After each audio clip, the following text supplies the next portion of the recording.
இந்த இது பாருங்கள் எப்படி நேர்த்தியாக இருக்குது. இந்த இது கூட படிச்சிருக்காங்க.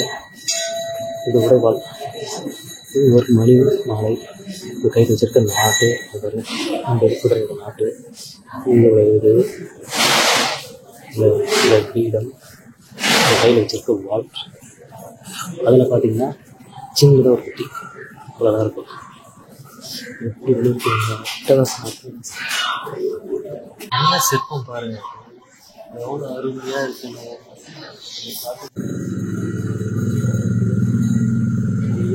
எல்லாம் நாட்டு அந்த இது அந்த கை வரல இது எல்லாமே இருக்கு. அதே மாதிரி காடு மலை.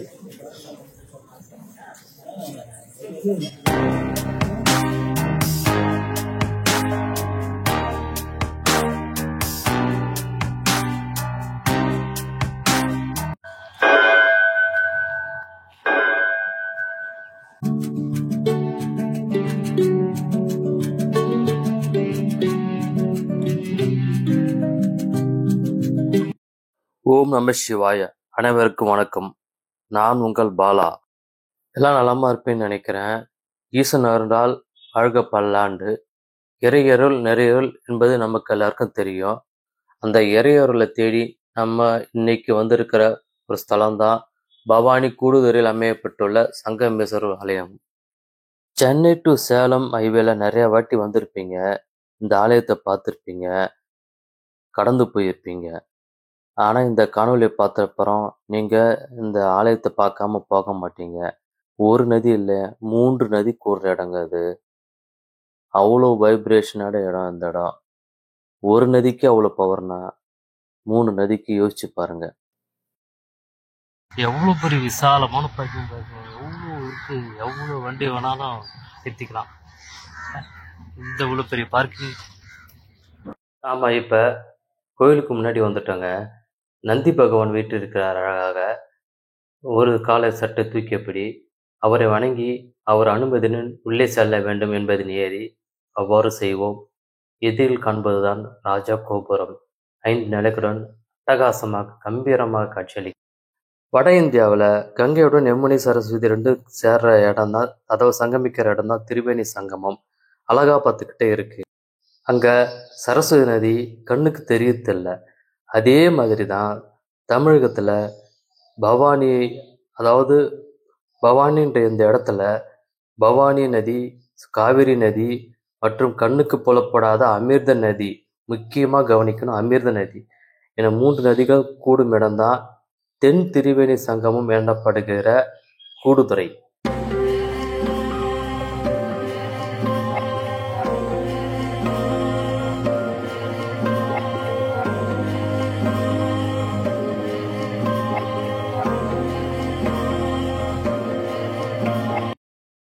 தேவார பாடல் பட்ட கொங்கு நாட்டு தலங்களில் இது கோயில் ஒன்றாகும். திருநானா என்றும் அழைக்கப்படுகிற இத்தலம் பவானி என்ற ஊரில் சேலத்திலிருந்து சுமார் 56 கிலோமீட்டர் தூரத்திலும் ஈரோடிலிருந்து சுமார் 15 கிலோமீட்டர் தூரத்திலும் இருக்குங்க.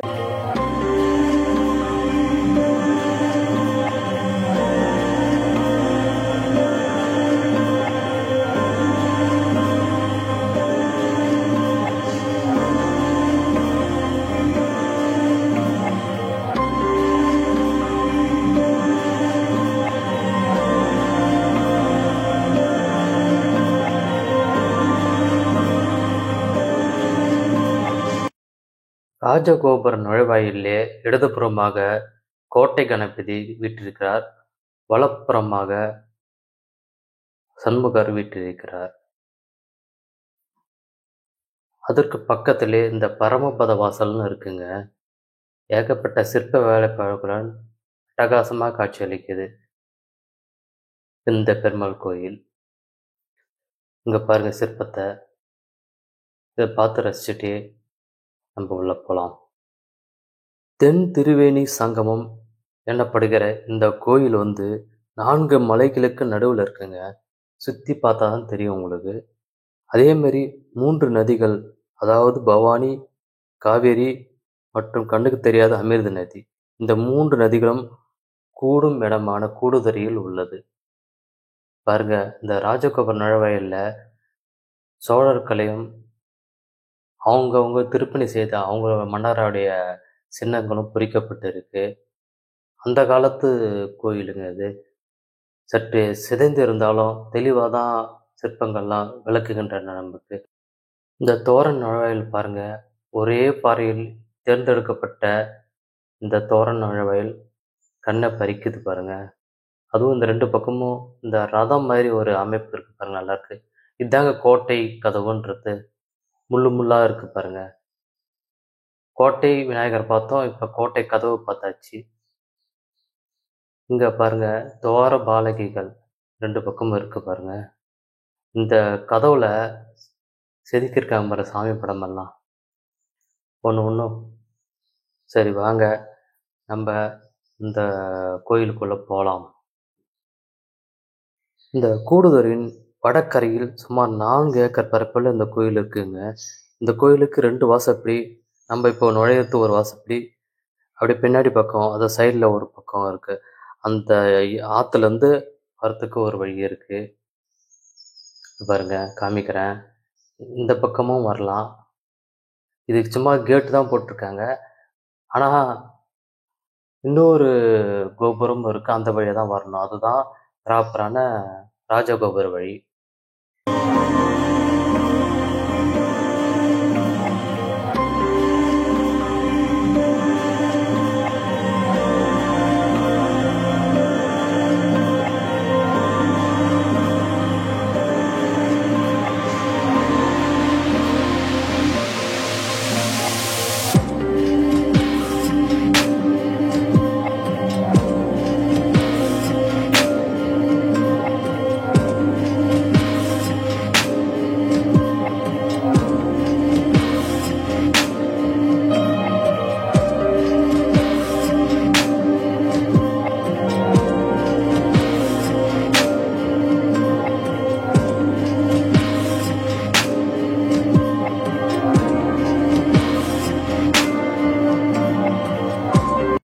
இதுதாங்க நான் சொன்ன இன்னொரு வழி. இங்கே உள்ள மூலவர் சுயம்பு மூலவர் ஆகும். இதுதாங்க மூலவர் இருக்கிற இடம். சரி வாங்க, பிரகாரத்தை ஒரு வலம் வந்துட்டு அதுக்கப்புறம் மூலவரை தரிசிக்கலாம். இங்கே உள்ள மூலவரின் பெயர் சங்கமேஸ்வரர் என்பது உங்களுக்கு எல்லாம் தெரியும். அதே மாதிரி வேற வேற பேர்களும் அழைக்கப்படுகிறார். அழகேசன், சங்கம்மா பாதநாதர், மருத்துவலிங்கம், வாணிலிங்கேஸ்வரர், வெக்கிரேஸ்வரர், நட்டாற்றீஸ்வரர், திருநன்னாவுடையார் என்று பல பெயர்களில் மூலவர் அழைக்கிறார்கள்.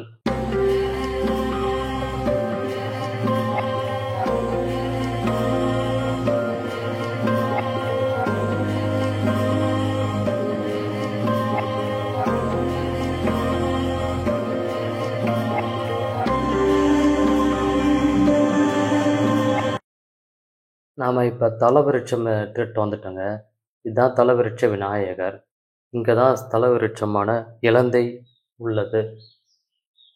தலவிருட்சத்தை இதுதாங்க இலந்தை. இந்த இடம் முக்கியமான இடங்க. விஸ்வராவின் மகனான குபேரனுக்கு சிவபெருமான் மீதான பக்தியை அங்கீகரிக்கும் விதமாக நாடு முழுவதும் உள்ள சிவன் கோயில்களில் பார்வையிட ஒரு விமானம் பரிசாக வழங்கப்பட்டது. அவர் காவிரி நதியின் அருகே பறந்து கொண்டிருந்த போது ஆற்றங்கரையில் உள்ள இந்த இலந்தை மரத்தின் அருகே பகைமை இல்லாமல் மான், புலி, பசு, யானை, பாம்பு மற்றும் எலி தண்ணீர் குடிப்பதைக் கண்டு குபேரன் ஆச்சரியப்பட்டார். இந்த வியப்புக்கு பதிலளிக்கும் விதமாக வானத்திலிருந்து ஒரு குரலை கேட்டார். அது வேதங்கள் சென்ற இடம். கந்தர்வர்கள் வசித்து வந்தனர். மேலும் இலந்தை மரத்தின் கீழ் உள்ள சிவலிங்கத்தை வணங்குமாறு வற்புறுத்தினார். அதன்படி குபேரன் தவமிருந்து சிவனருள் பெற்ற தலம் இது. அவனது தவத்தில் மகிழ்ந்து ஹரியும் சிவனுமாக வந்து அவருக்கு காட்சி தந்தருளினார். குபேரனை என்ன வரம் வேண்டும் கேள் என்று இறைவன் கேட்க, அழகேசன் எனும் உன் பெயரால் இந்த தலம் வணங்கி உன்னை நாடி வரும் பக்தர்களுக்கு வேண்டும் வரம் தந்தருள வேண்டும் என வேண்டினார். அன்றிலிருந்து இந்த தலம் தட்சிண அலகை எனும் பெயர் பெற்றதாம். நாம் இப்போ பார்க்க போகிற இந்த சன்னதி தான் ஜரகேச சன்னதிங்க. சிவபெருமானின் அஷ்டாஷ்ட, அதாவது 64 மூர்த்திகள் ஒன்றாக இந்த ஜொரகேஸ்வரர் கருதப்படுகிறாங்க. இது சிவ மகாபுராணத்தில் கூறப்பட்டுள்ளது. இவர் மருத்துவ ரூபம் கொண்டு 3 முகமும் 3 கரங்களும் 3 கால்களும் கரத்தில் அக்னியும் ஏந்தி திருவுருவத்துடன் விளங்குகிறாருங்க. மனிதர்களுக்கு 3 நாடி தெரியும் உங்களுக்கு. வாத நாடி, பித்த நாடி, கப நாடி. இந்த நாடில ஒண்ணு சரியா வேலை செய்யலைன்னா கூட உடல் உஷ்ணமாயி ஏதாவது ஒரு பிணி வந்து சேருது. அந்த பிணியை போக்கத்துக்காகவே இவரை வணங்கணுங்க.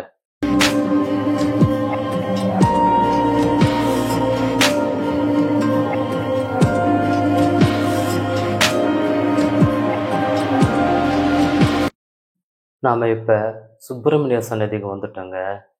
இப்போ வந்து உணவு இடைவேளைக்காக கோயிலில் மூடிட்டாங்க. நம்ம அப்படியே நந்தவனத்துக்கு, அதாவது திதி கொடுக்குற இடத்துக்கு போயிட்டு சுற்றி பார்த்துட்டு அதுக்கப்புறம் வரலான்னு வெளியில் வந்தாச்சுங்க. இது தாங்க நந்தவனம்னு சொல்லலாம், திதி கொடுக்குற இடம்னு சொல்லலாம், பரிகாரம் செய்கிற இடம்னு சொல்லலாம். வாங்க பார்க்கலாம். போகிற வழியில் இந்த கோயிலுக்கு பின்னாடி இந்த சிற்ப தூண்கள்லாம் சிதைந்த தூணுங்களா என்னன்னு தெரியல, குவியலாக போட்டு வச்சுருக்காங்க.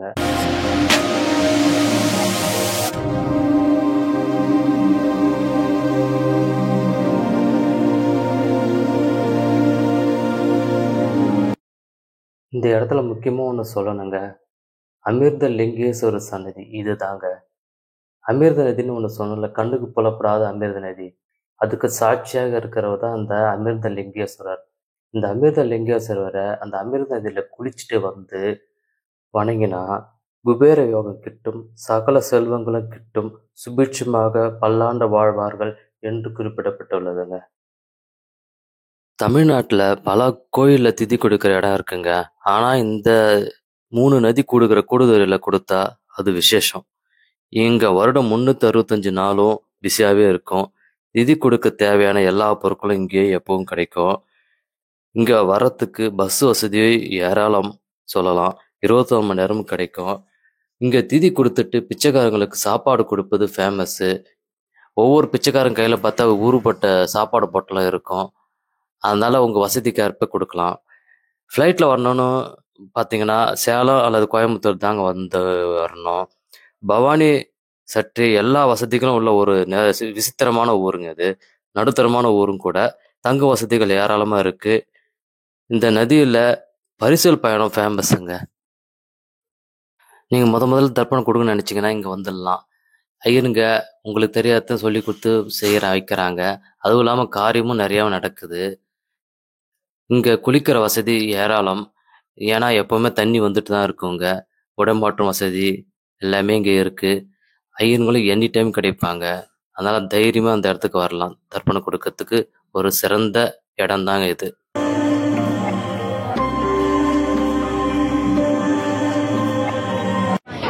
இப்போ திதி பண்ணுறதுல இருக்கோம். திதி கொடுப்பாங்க. திதி பொருள் எல்லாமே இங்கே கிடைக்குது. ஐயர்கள் எனி டைம் கிடைப்பாங்க. இங்கே பார்க்குறீங்களா திதி தமிழ்நாட்டில் அதிகமான பேர் கொடுக்குற இடமாக இருக்கிறது. இந்த பவானி கூடுதுறையில் பாவம் போக்கி புண்ணியம் அளிக்கும் சக்தி மிக்க தலமாக திகழ்வதால் ஆடி அமாவாசை, தை அமாவாசை நாட்களில் இங்கு நீராடி பித்ருகளுக்கு தர்ப்பணம் செய்வது மிகுந்த விசேஷம். இதனால் பித்ரு தோஷம் நீங்கும் என்பார்கள். ஃபேமஸோ இல்லையோ, ஆனால் திதி கொடுக்குறவங்க தான் எங்கள் அதிகமாக ஃபேமஸாக இருக்குது. பாருங்க, ரெடியாக வச்சுக்க பாருங்க.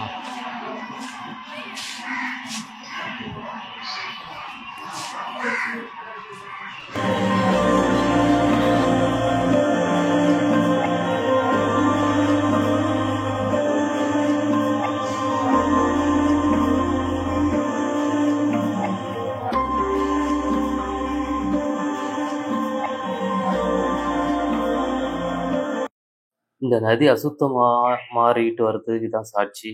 பரிசெல்லாம் ஏற்கிறாங்க. இங்கே ஒரு முறை குளித்து சங்கமேஸ்வரர் வணங்கினால் முக்தி நிச்சயம் என்பது பக்தர்களின் நம்பிக்கை. அம்மன் நதி தலம் 3க்கும் ஒரே பெயர் தாங்க. பார்வதியின் திருநாமங்கள் பலவற்றுள் பவானியும் ஒன்று. இந்த பெயரே நதியின் பெயராகவும் தலத்தின் பெயராகவும் அமைந்துள்ளது சிறப்பு. இந்த தலத்துக்கு வந்து நீராடி இறைவனை தரிசிப்பவர்களுக்கு யாதொரு தீங்கும் நன்னாது, அதாவது நெருங்காது. எனவே தலத்துக்கு திருநானா என்ற புராண பெயரும் உண்டதுங்க.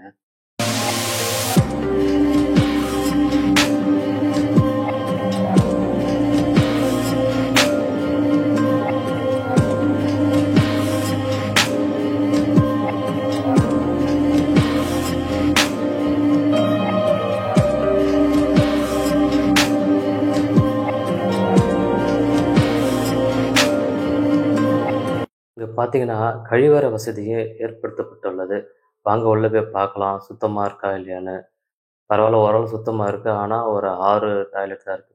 இந்த தானம், தர்மம் நெறைய பண்ணலாங்க. எதையும் எதிர்பார்க்காம செய்யறது தான் தர்மம். தானம் நம்ம கையில இருந்து குடுக்கலாம். அதுதான் வித்தியாசம்.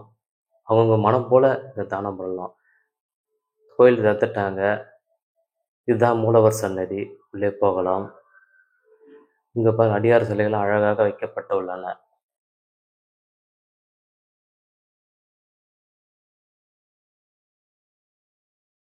நம்ம ஏற்கனவே பார்த்தோம். இந்த கோயிலின் தலவிருட்சமான இலந்த மரத்த.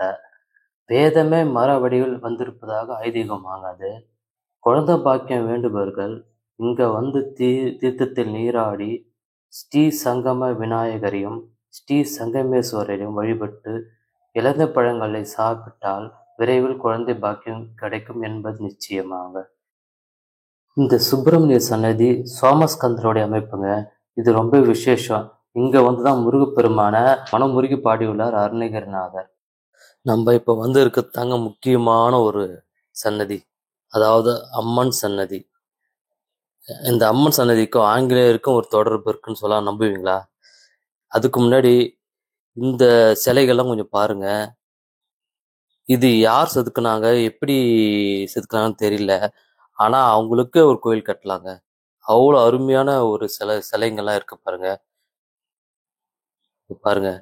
ஆஹா! என்னென்ன சிலைகள், என்னென்ன வேலைப்பாடுகள் இருக்கு பாருங்க. அந்த நாட்டு, இந்த பல்லு கூறு, இந்த மேல இருக்கிறது, இந்த யாழியோட பின்பக்கம் இது இருக்குது பாருங்க. கை நரம்பு உட்பட. என்னென்ன அட்டகாசமா இருக்கு பாருங்க. இந்த காது நரம்பு, ஆபரணங்கள், வங்கி, ஆடைகள், அந்த யாழியோட மேல போட்டிருக்கிறது. நல்ல சிற்பம் பாருங்க. எவ்வளோ அருமையா இருக்குன்னு.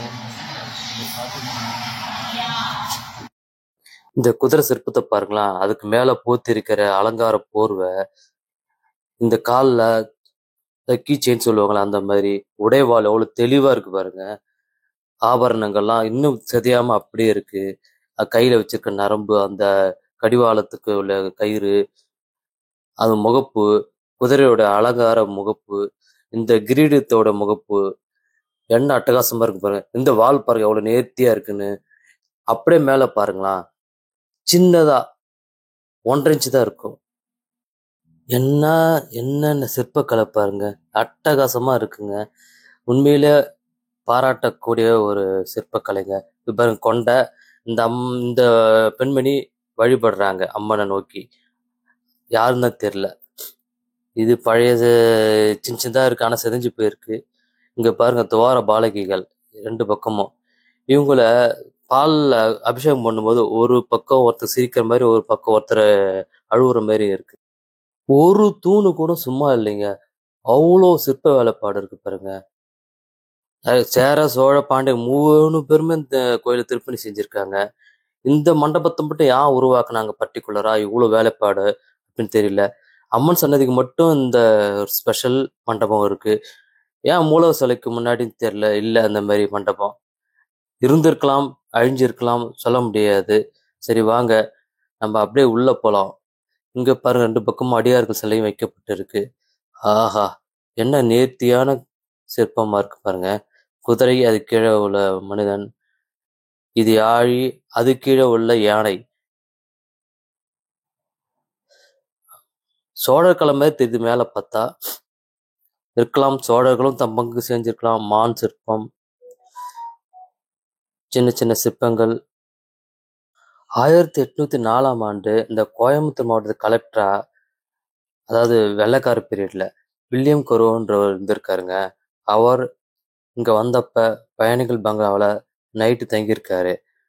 அந்த நைட்டு அன்னைக்கு ஒரு பொண்ணு அவரை எழுப்பி அவர் தூங்கி கொண்டிருந்த போது இழுத்துட்டு வந்து வெளியில விட்டுருக்காங்க. அதுக்கப்புறம் பார்த்தா பங்களா இடிஞ்சு விழுந்துருச்சு. இந்த சம்பவத்துல அதிர்ச்சி அடைந்த கலெக்டர் அந்த பொண்ணை பார்க்க அந்த பொண்ணு அங்க இல்ல. ஏதோ ஒரு தெய்வ சக்தியை நம்ம காப்பாத்திருக்குன்னு உணர்ந்துட்டாரு. சரின்னு சொல்லிட்டு மறுநாள் இங்க வந்து இந்த அம்மனை தரிசிக்கும் போதுதான் அவரை காப்பாத்துனது அந்த அம்மன் தான் அர்ச்சகரும் அதை உறுதிப்படுத்தினாரு. அதனால அவர் என்ன பண்ணாருன்னா, இந்த அம்மன் சிலைக்கு முன்னாடி 3 துளைகள் ஏற்படுத்தினாரு. நல்லா தரிசனம் பார்க்கறதுக்காக. அந்த துளை இப்பயும் இருக்கு. அதுவும் இல்லாம தனது கையொப்பத்துடன் கூடிய தங்கத்தகட்டை அவர் தெய்வத்துக்கு வழங்கினாருங்க. அந்த தகடு இப்பயும் பத்திரமா இருக்கு. இந்த அம்மன் கோயில் உள்பிரகாரத்துல இருக்கிறோம். இங்க பாருங்க இந்த சிற்பத்தை. மேலே யாழி, கீழே யானை. இந்த மாதிரி சிற்பம் தான் ஃபுல்லா அந்த பிரகாரம் முழுக்க இருக்கு. தெளிவாகவும் இருக்கு. இந்த பல்லு நுனி உட்பட கிளீனா இருக்கு பாருங்க. இது பார்த்தீங்கன்னா அம்மன் கருவறையின் விமானம். இந்த பிரகாரமே தூய்மையா இருக்கு. சின்னதாக இருந்தாலும் மேலே ஒரு ஸ்டெப்பு, கீழே மழை தண்ணி வடிஞ்சு போகிற அளவு வாய்க்கால் ஏற்படுத்தப்பட்டுள்ளது. ஃபுல்லாக இந்த சிற்பத்து உண்டாங்க. தெளிவான சிற்பங்கள். இந்த அம்மனுக்கு வேற வேற பெயர்களும் இருக்குங்க. வேதநாயகன்றது தான் சொல்லுவாங்க. பவானி சங்கமேஸ்வரி, பன்னாரி மொழியம்மை, பந்தார் விரலம்மை, மருத்துவ நாயகி, வெக்கிரேஸ்வரின்னு பல பேருங்க இந்த அம்மாவுக்கு. இந்த கோயில் தேவார பாடல் பட்ட ஸ்தலம் சொன்னேன். யார் பாடினு சொல்லலையே. திருஞான சம்பந்தர் தான் மனமுருகி பாடியிருக்காருங்க. அவரு இந்த தலத்துக்கு வருகை தந்த போது அவருடைய அடியார்கள் சுரநோய் பிடிக்க இங்குள்ள ஜொரகேசரை வழிபட்டு அவர்கள் நோய் நீங்க பெற்றார்கள் என குறிக்கப்பட்டுள்ளதுங்க. அவ்வளோ முக்கியமானவர் தான் அந்த ஜொரகேஸ்வரர். ஏற்கனவே அவர் பார்த்தாச்சு. இங்க பாத்தீங்கன்னா பெருமாள் சன்னதிக்கு அம்பாள் சன்னதிக்கு நடுவுல இந்த நரசிம்மர், அதுவும் யோக நரசிம்மர், யோகத்தை வாரி வழங்குறார் இந்த லட்சுமி நரசிம்மர். அட்டகாசமான கோயிலுங்க. கருடன் வணங்கிட்டு இப்படி போலாம். அடுத்து தாயார் சன்னதி, தாயார் அம்மாள். அனைத்து செல்வங்களையும் வாரி வழங்குவாள் இந்த தாயார் அம்மாள்.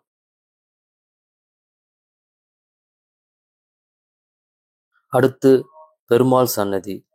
இங்க சிவனுக்கும் பெருமாளுக்கும் ஒரே மரியாதை கொடுக்கப்படுகிறது.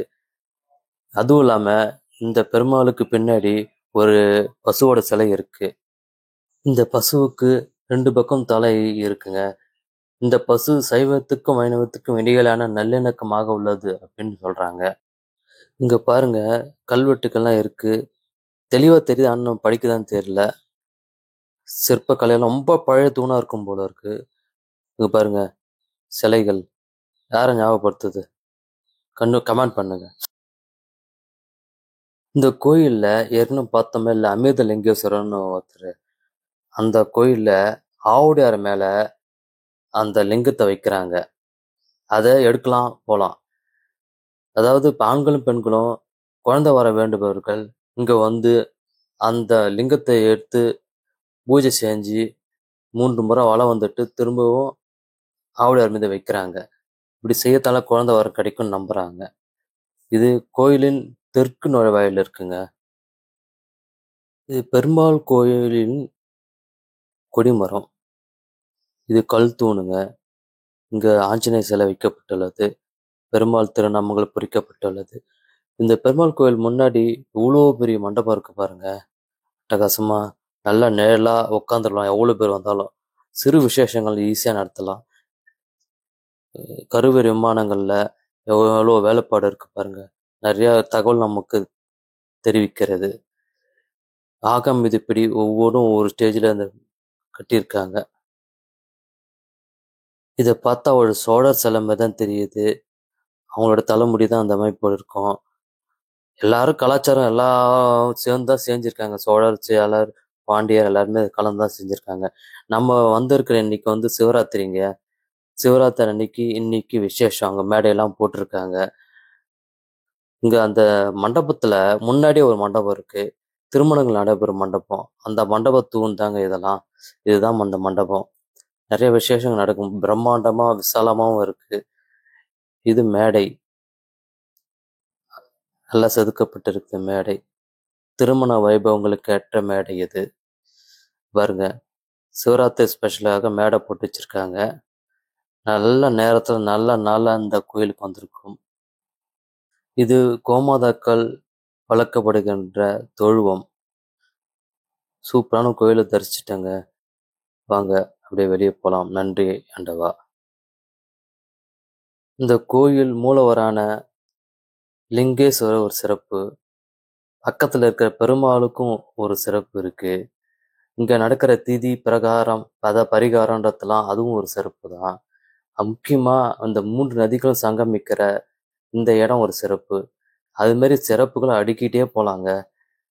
நந்தி பகவான் நல்லா தரிசனம் கொடுத்தாரு. அவருக்கு ஒரு நன்றியை தெரிவிச்சுட்டு கிளம்பலாங்க.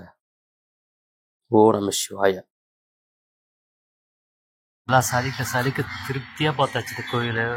ஒவ்வொரு திருப்பமும் நுணுக்கமா இப்போ காமிச்சிருக்கேன் உங்களுக்கு. மெனக்கெட்டு காமிச்சிருக்கேன். கண்டிப்பா இந்த வீடியோவை லைக் பண்ணுங்க, ஷேர் பண்ணுங்க. நிறைய பேர் பகிர்ந்தாதான் இதோட பெருமையே தெரியும். இந்த சங்கமேஸ்வரர் கோயில் எவ்வளோ ஒரு அருமையான கோயிலுங்க. எவ்வளோ நாளாக மிஸ் பண்ணிட்டோம். நானும் வரணும், வீடியோ எடுக்கணும்னு வைக்கிற முடியல. இந்த வாட்டி தான் நல்லா தெளிவாக பார்க்க முடியுது. இன்னைக்கு சிவராத்திரி மெயின் சிவராத்திரி அன்னைக்கு இந்த கோயிலுக்கு வந்தது ரொம்ப பாக்கியமாக நினைக்கிறேன். சரி, உங்களுக்கு வீடியோ பிடிச்சிருக்குன்னு நினைக்கிறேன். பிடிச்சிருந்தா லைக் பண்ணுங்க, ஷேர் பண்ணுங்க. மீண்டும் ஒரு ஆலயத்தில் சந்திப்போம். நன்றி, வணக்கம். இனிமே இந்த NHல வரும்போது, இந்த பாலத்தை கடக்கும்போது, இந்த சங்கமேஸ்வரர் கோயிலை பார்க்கும்போது அவரை கும்பிடுன்ற எண்ணம் வரும்னு நினைக்கிறேன். மிஸ் பண்ண மாட்டீங்கன்னு நினைக்கிறேன். அவரை வழிபட்டு வாழ்வில் பல பெருங்களை பெற்று வாழ்க வளமுடன். நன்றி, வணக்கம்.